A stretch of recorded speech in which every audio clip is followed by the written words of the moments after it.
Spiritual. So 3, 2, 1. Spiritual attacks at night. Do you suffer with being attacked at night by demons?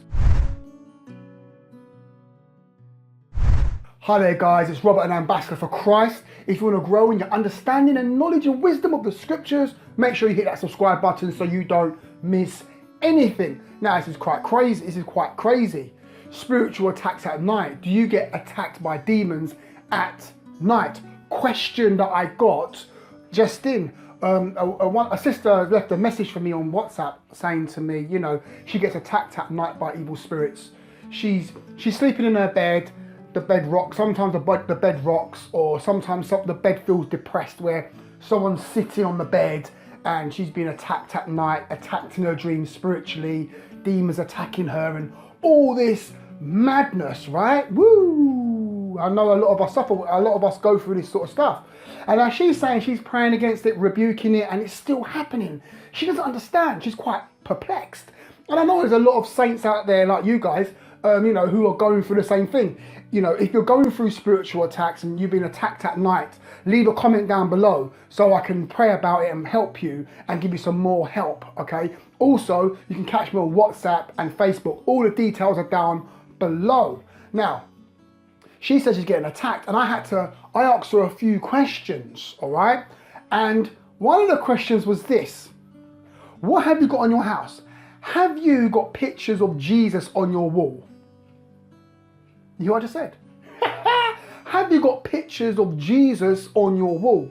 Or have you got other trinkets and little charm bracelets, and have you got things that people have been given to you, like, you know, little crystals and stuff, right? And she said to me, she sent a message back saying, yes, you know, she has got a few of those sorts of things in her house. Now, you heard me just say, have you got pictures of Jesus on your wall? Let me tell you something now. That's not Jesus on the wall. If you've got a picture of some guy, yeah, with long hair and a hand like this and some heart in his hand and it's Jesus, or you've got Mary and looking to the sky and all these like things, you know, like let me get the, on it. Wait, you see the camera, you see the clock at the back? They got those sorts of pictures. Ah, Saint Michael, yeah. If you've got that, let me tell you something right now.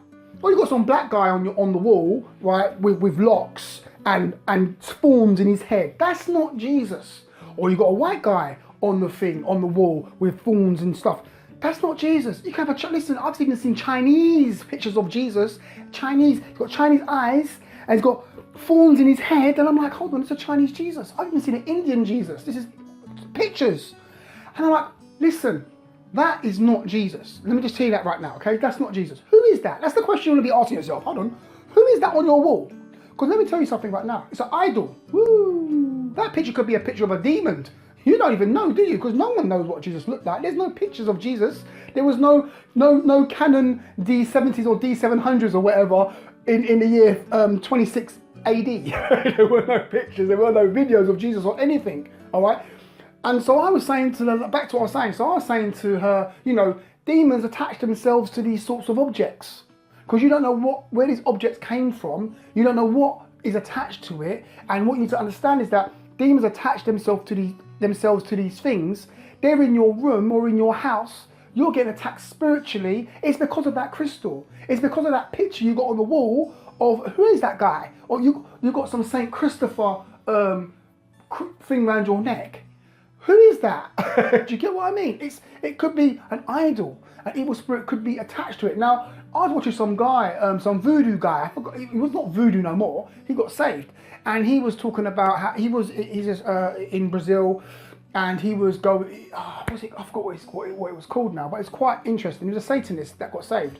And he went into a shop, Santa Maria, is it called Santa Maria? Like voodoo? I don't know what it's called in Brazil and in South America, something like that. And he was going in the shop and he was showing all the statues of Mary, saying that's a demon from Haiti, that spirit there is this spirit, that spirit there is that idol, that little crystal idol there is what I used to use to give to people to put spells on them, because the demon would attach itself to that crystal and I'll give it to people and spells, and you know, people will suffer this ailment, they'll get all wickedness coming into their life because of that crystal. So what am I saying? You see, we're praying against things. Lord, I'm having an evil dream, demons are attacking me, you know, evil spirits attacking me, you've got men and women trying to make love to me during the night, and I'm being molested at night time, and all this stuff, praying against it. I rebuke that spirit, I rebuke this, I rebuke that, and yet it's still happening. Why? Because the root, remember the fruit is the attack, the root is that thing. The root could be that rattle that you got. See, I got this rattle from Jamaica, right? There's no demons on this. That's why we pray, right? Trust me. There's no nothing on this. But what am I trying to say? I'm trying to give you, or even this tambourine. I'm just trying to, oh, what was that? I'm trying to give you guys like an example of what I'm trying to say. See, someone can pray over this tambourine or something like that. I had stuff in it, sorry. Someone can pray and put some evil spirit on this tambourine, give it to you, right, and you bring it in your house, and the demon's on the tambourine. You need to throw the tambourine away. Or pray over it and cast a demon out. It sounds crazy, right? It sounds weird, right? But I'm not joking. See, when it comes to witchcraft is they use objects and things. Let me give you an example. It's powerful, it's deep. Are you ready? See, I was in Jamaica, right, with my wife. I moved around around my mother-in-law's house. We were staying around there for a few weeks. And anyway, a friend of the family came and gave my wife 2 hats that she made, 2 church hats that she made. Because in Jamaica, it's quite religious, it's quite churchy, quite religious.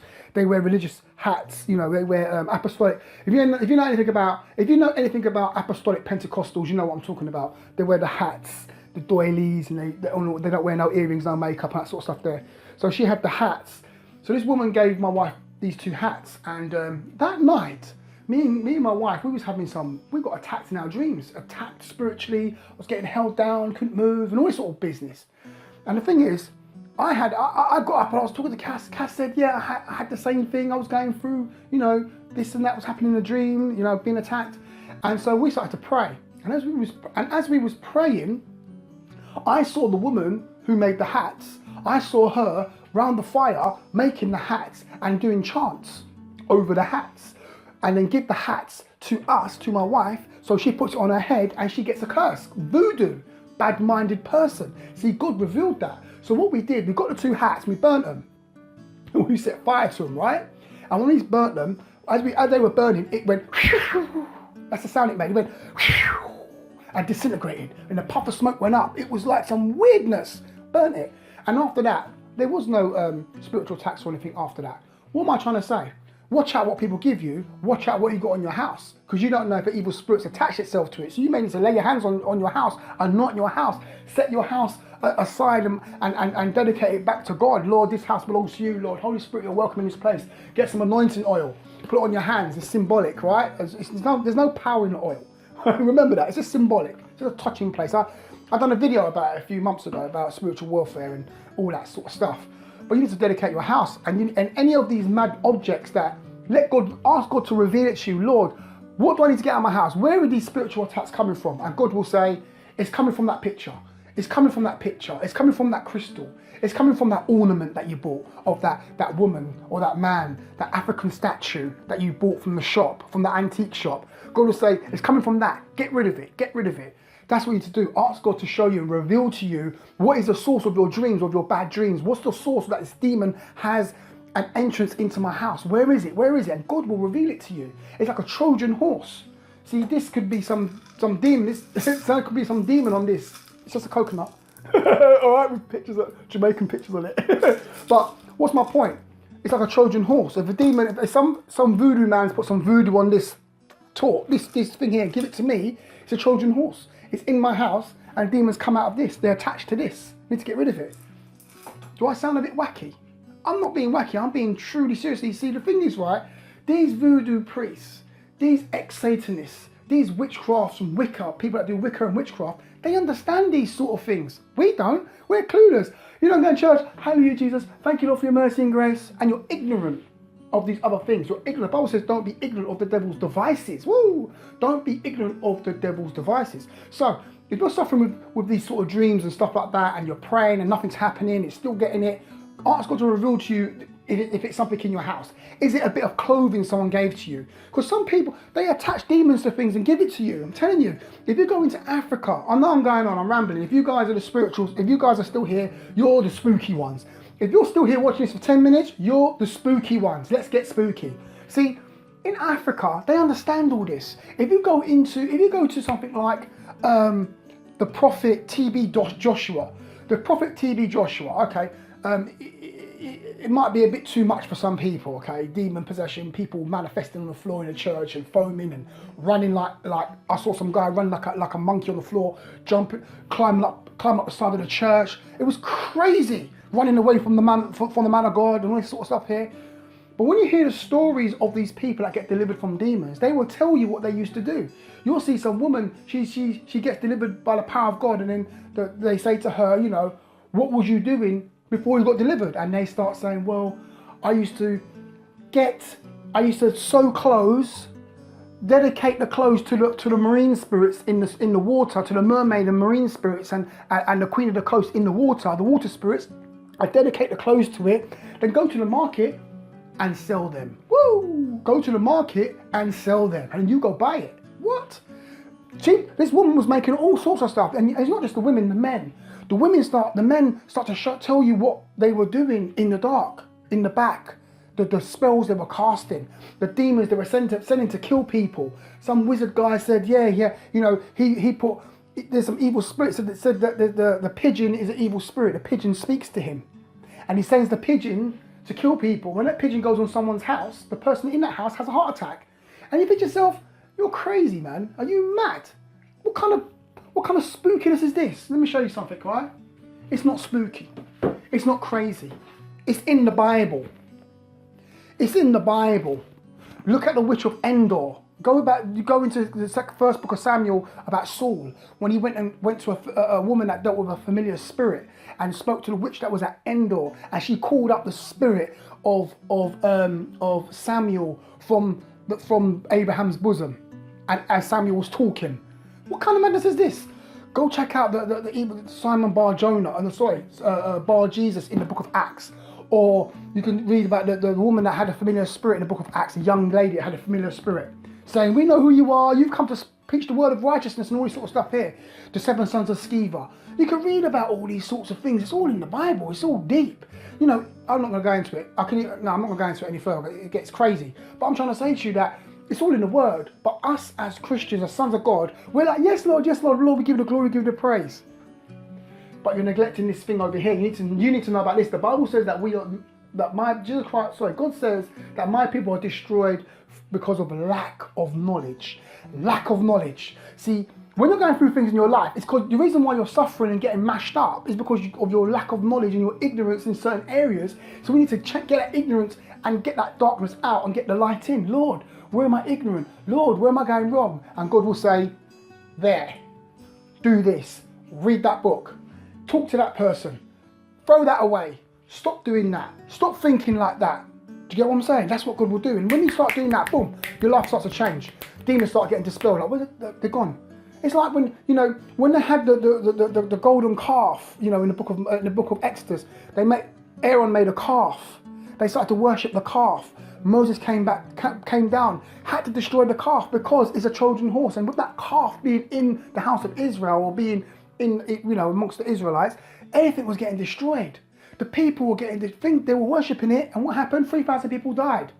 But and you see all the worship, the idol worship, you start seeing all plagues and stuff come in. You think this stuff has stopped. It hasn't stopped. It's still there. People that worship idols and stuff, their life is plagued with madness, plagued with all sorts of craziness in their life. They're plagued. Why? Because of the worship, the idols they're worshipping. Some people have idols in their house. Like I said, don't know that it's an idol, don't know there's an evil spirit attached to it, and they wonder why their whole life is a mess and why they get trapped in their dreams, can't get a job, can't move forward, always tired, always lethargic, can't move, always in a daze, can't prosper in certain areas. You know why?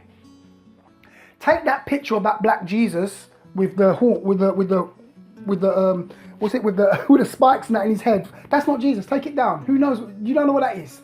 Take that Chinese Jesus picture down. That Jesus on the cross. Take it down. Just take it all down. Did Jesus die on a cross or did he die on a stake? See what I'm trying to say? This is crazy, right? No, that's a different conversation. I just think I just open up a can of worms there. But it's I don't want to go there because that's a whole new video. But anyway, listen, I'm gonna stop rambling, all right? If you're getting attacked at night in your dreams, hit me up, WhatsApp, Facebook down the bottom, send me a message. I'll try to help you out. And you know, if you've got any questions, you know, all the information is down below. Leave a comment, you know, telling me, you know, if you've got idols in your house and how to deal with it and what you should do. I will help you. God will speak through me to help you because you'll get a word. I don't mean like God is saying to me, thus saith the Lord saith thus. No, I'm talking about speaking a word of wisdom, a word of direction, a word of knowledge, something good. Anything, all good things come from God. So any good thing you hear from somebody has come from the Father of lights. So that's the reason why. So if I'm speaking good words, it's come from God. Woo! If I'm speaking bad words, sure that's from God. Anyway, that's a whole different conversation as well. Anyway, it's Robert. Talk to you guys later. I've been rambling for 15 minutes. I need to zip my mouth and get off. Stay blessed.